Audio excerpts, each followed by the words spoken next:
بسمع كتير ناس بيقولوا لي انا مش اصحاب مع الله. بقول له ليش؟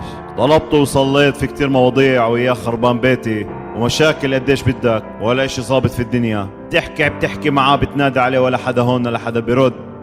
يا جماعة احنا فاهمين الفكرة غلط. الانسان للأسف وانت بفطن في الله لما في مشكلة، لما في مصيبة، لما يصير كارثة، في حدا بينادي على الله او بيصلي له او بفكر فيه حتى لما يكون كل اموره ماشي تمام التمام. نو نو نو نو نو نو. اخ يا انسان، لما يصير معك مرض بتصير تقول وينه الله وليه بيردش.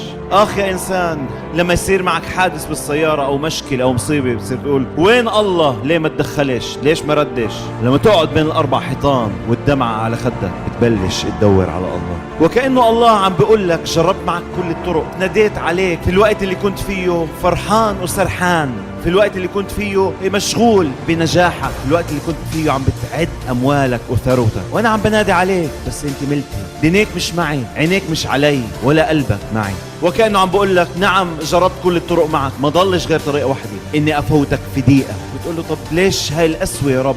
ليش هاي القسوة؟ أنت فاهم إنه الله جرب معك كل أنواع الضيقات بكل أشكالها ودرجاتها، وبس لما جرب معك هاي الدقيقة بهذه القسوة أنت بلشت تفكر فيه وتذكرت إنه في إله أصلا، وبلشت تسأل عنه وبلشت تتساءل ليش صارت هالمشكلة.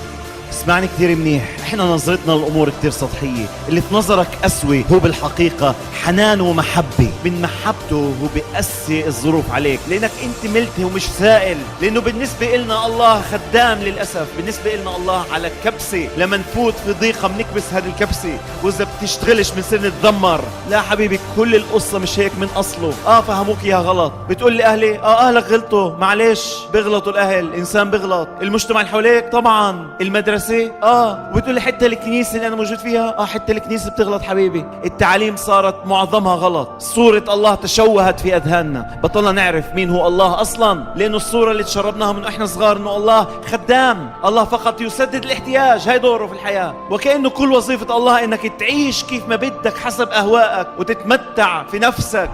لازم نعيد النظر في كل هذه المفاهيم من جديد. الله أسمى بكثير من إنه يأخذ دور خدام، حاشا لإله، وعيب علينا نطلع عليه في هذه النظرة. الله خالق السماوات والأرض والكون والكواكب وكل ما فيها، هو اللي شكلنا، هو اللي صنعنا على صورته ومثاله. عيب علينا إنه نحكم على الله بهذا الحكم السطحي، هذا الحكم الغير عادل. الله أعظم بكثير من هيك. الله يستحق المحبة، يستحق إنه نعيش له، يستحق إنه نكرس له كل ما نملك، كل ما نملك في قلوبنا، كل ما نملك من أموالنا، حتى حياتنا. الله لا يحتاج لأي شيء، ما في عنده أصلا إشي اسمه احتياج.